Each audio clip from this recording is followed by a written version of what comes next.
you might think somebody from Brooklyn don't like you. They want to fight or something the way they talking on court. No, that's a fact. But if you're not used to that, or you don't know how to deal with that, or you don't play like that, like it's gonna confuse you. You might take it the wrong way.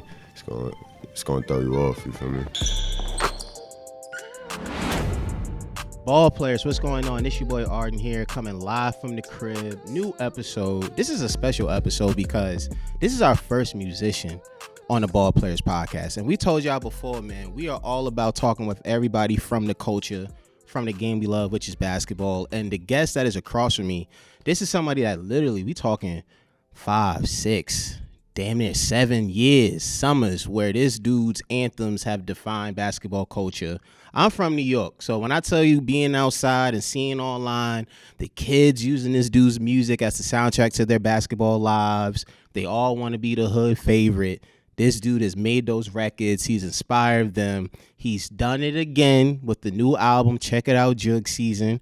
Punchy, I told you before we started. Yeah. That's the joint. 4 minutes after, gets me going. Come on now. So I'm happy to have in the building Jay Critch. What's the word? What's up, brother? Good to be here, man. Welcome to the Ball Players podcast. How you feeling? I'm feeling great. Jug Season out now. You know what I'm saying? It's money in the air. Got to. I love it. I love it. And, you know, for us on this podcast, right, Jay, we started off with this question. I'm so happy we came up with this question. Mm-hmm. Being somebody that has a history with the game like you have, what made you fall in love with basketball? What made me fall in love with basketball is just where I'm from. Like PS20 Park, Clinton Hill, Brooklyn. Just being outside every day as a little kid running around. There's nothing else to do besides pick up a basketball. You know what I'm saying? If you're not on a scooter or something, like you're gonna end up picking up a basketball. Like so, everyone where I'm from, we just grew up playing basketball. It was just part of our life. You feel me? Who was that one player, whether it was from the neighborhood or from watching the A, who was that one player that growing up you was like, yeah, I like their game, man. I'm gonna try to be them? It's a lot of people. First person I could say on my age level was my friend Kyle Allman and my bro Mills right here too. Nice. Salute. Okay. Because Mills and Kyle, we was playing on the same team, but they was already mad nice when we was young. Feel me? So I used to just be like, nah, I gotta get my game up a little. Like, hold on. So I used to just be practicing dumb hard, always in the park playing ball, because they was already killing. Feel me? And then probably like older people was my brother.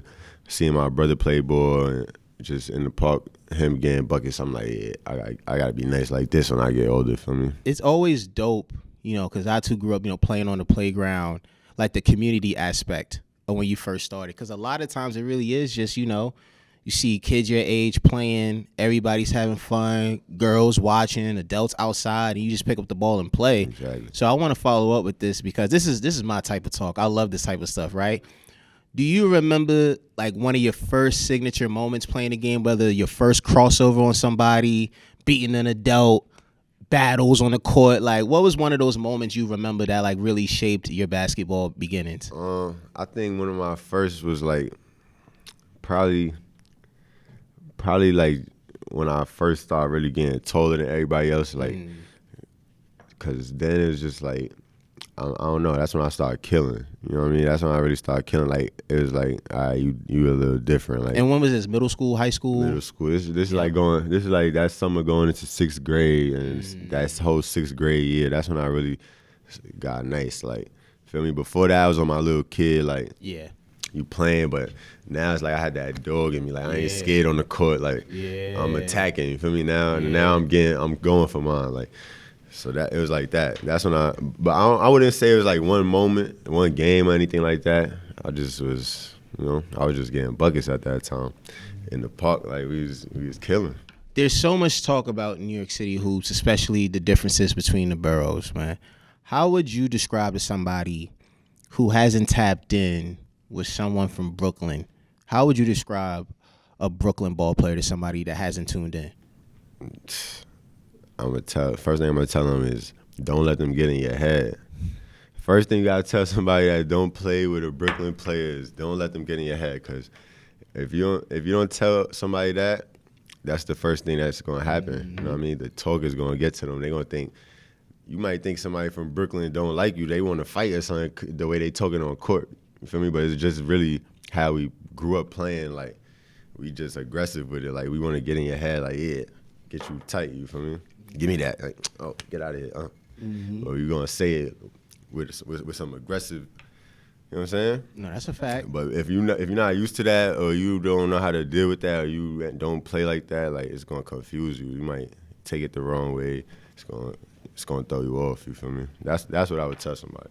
Do folks from the boroughs really have the serious rivalry with each other as one, sees online? Because again, like, played a lot of ball in New York City. Go to New York City a lot, but ball players know me. I'm from the crib, man. 914 Westchester County. That's where I stay. So I know our dynamics. But you being from the city, Brooklyn to be exact, do the boroughs really compete against each other like that? Is that really a thing, or is that based on personal agendas, things on the court? I think probably like the highest level of like youth of young basketball. Like, if you one of the nicest kids in the city when you in high school, or like AAU, or the tournaments you playing, and you one of the nicest, like, you gonna know of the other nicest kid, like, from the Bronx, if you from the Brooklyn, because y'all done ran into each other. Y'all done probably played against each other. This tournament over here played. So growing up, like, you kind of be seeing each other if you really on the ball scene like that. For me, not everybody on it like that. I wasn't really on it like that, where I'm playing mad tournaments, AAU here. Like, I wasn't on it like that. But my mans that was, they know of all the other kids from the other boroughs because they running into each other. They playing against them. You know what I'm saying? So as everybody get older, go to high school, you kind of start seeing the familiar faces. You hearing names, you know what I'm saying? It's like people, they be knowing about each other. Yeah, like. And that's a whole nother conversation for another day, just how tapped in people be with each other once you play on that AAU circuit and on the high school, and if you're blessed to make it to another level. I want to transition here, Jay, because of the fact that, again, with the music, right, you're a prime example of, in a good way, what we've always heard of all our life in the culture, which is all ball players want to be rappers, all rappers want to be ball players. You've actually experienced both. Facts. So for you to see that connection, right, from your POV, what makes the chemistry between basketball and music, specifically hip-hop, work extremely well? Because I feel like it's like we said, like, same way how we started playing ball is the same way, like, we started listening to music or rapping or just fell in love with music. Just like same way, like, it was just in front of us. We picked up the basketball, started playing. The music was around us. You know what I'm saying? So it's like it go right together, like, because the same time we was playing basketball, that's what we was hearing. So it's like you had a love for both of them at the same time. Everybody that played ball loved the music too, even if you don't make the music. You feel me? And everybody that make the music got a love for basketball because we all from, like, I'm speaking for New York when I say this though, because especially New York City, it's like it go hand in hand. Absolutely. Like, if you was outside at all, in your park, on your block, anything growing up, like, seeing basketball and hearing the music. For you, with your music, again, ball players, we talking about, with Jay, like, whether we want to talk a hood favorite, 2017, 2018, to obviously the new project, your music, in all seriousness, has always made its rounds to the next wave of hoopers, especially in high school. Like, they really rock with you. I can't express enough how many captions I saw with the hashtag or the actual caption of hood favorite from you. Mm-hmm. So how does it feel knowing that, like, yo, for these kids, man, like, you a part of their soundtrack, or you're their soundtrack? Like, before they went and dropped 40 or did what they did, they was bumping your music, or for that mixtape that they dropping on the gram, they using a Jay Critch song. How does that make you feel? It made me feel great. Like, even like the NBA players and stuff that done tapped in with me and like that I'm locked in with, like, it just feel crazy. Like, I would just be thinking, like, they really bumping this shit probably in the locker room before the game. Like, that thought make me hype, because it's like, you know what I'm saying, that's what I'm making it for. You want, like, my music is like bag music. Like I keep saying, I just want to motivate, you feel me? So it's like, if you could throw that on before you about to go try to drop 40, then that's good. That's saying something. It's putting you in, that means I'm doing the right thing, you know what I'm saying? It's putting them in that mode. I just remember, didn't you have some songs on NBA 2K too? Yeah, he was on all that. 2K, Madden, NBA Live. How did that feel, man? Both in real life and virtually, you got people wanting to drop 40 to your music, man. Mm-hmm. For real though, it's just a great feeling. It's a blessing. Like, we grew up on 2K, we grew up on Live, we grew up on Madden. You feel me? We on all those. Blessing. 2 more questions I got for you, bro. Again, I've enjoyed, even off air, we had the chance to talk hoops a little bit. For you who still watch the game, regardless of the level, who is someone or some players who you watch closely, who you like, oh yeah, anytime that they come on or anytime they come up on my timeline, I'm watching them play because I actually rock with them? I like Cam Thomas. Thomas. He's a killer. Like, he's a killer. Like, you could see it. You know what I'm saying? You could see it. He gonna be a problem. Right now, I'm jacking Cam Thomas, Brooklyn. You know what I'm saying? Of course. Yeah, that's who I'm jacking right now out of all the youngins. But yeah, I'll say Cam Thomas. That's my answer. Side note: do you got one of the Basquiat Nets jerseys yet? No, I don't got one. I feel like you need one, bro. I need like 3. You heard that? I need like Brooklyn. 3. Come on. Hook them at Cam Thomas joints. Come on. I feel like let's manifest it. A Jay Critch, Cam Thomas link up. Facts. That would be a vibe. Facts. Shout out Cam Thomas. Shout out my boy Claxton, man. Nick Clax, man. That's my guy. You a Nets fan? Yeah. How you feel? You obviously know why I'm asking you how you feel. Yeah, we know what's up. I was hurting, but you can only be mad at the team. You know what I'm saying? They ain't move the right way with their players, so they got up out of there. You know what I'm saying? They not gonna stay somewhere where they feel how they felt. You know what I mean? Last question I got for you. At the top of the show, I asked you what made you fall in love with the game.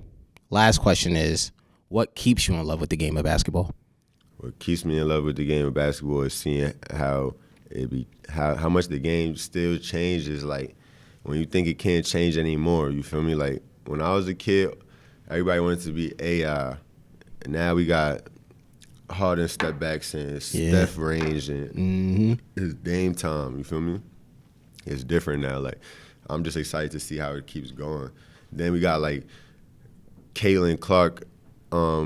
We got her doing Steph Curry shit Caitlin in Clark, college basketball. You know what I mean? Like, I'm excited about the women's basketball, everything. Like, everything getting more exciting right now. Gotta get you out of Liberty game. Yeah, I'm pulling up. You see what they did? I'm pulling up, for sure. Yo, that Aces pack gonna be lit this summer, bro. The Liberty coming through heavy. Shout out to Stewie, Sabrina, shout out JJ. the whole Liberty family. It's gonna be fire. Yo, Brody, seriously, thank you so much, man. Seriously, look, man. We on Ball Players. Before I get out of here, I want to say rest in peace, Terrence Clark. Rest in peace, T. Clark.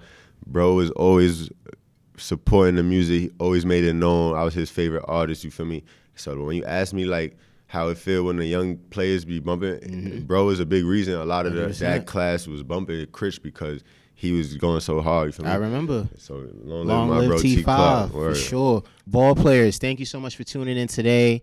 Greatly appreciate y'all, man. Of course, make sure y'all tap in with Jay. Check out the new album. We'll have everything below in the description. Ball Players, seriously, love is love. Make sure you like, comment, subscribe, man. Make sure you tap in with the fam at 1:37 p.m. Keep your curiosity fulfilled for everything sports, Web3, car collectibles, fashion, music, and beyond. This is Arden signing off, man. Holla at y'all later. Signed it.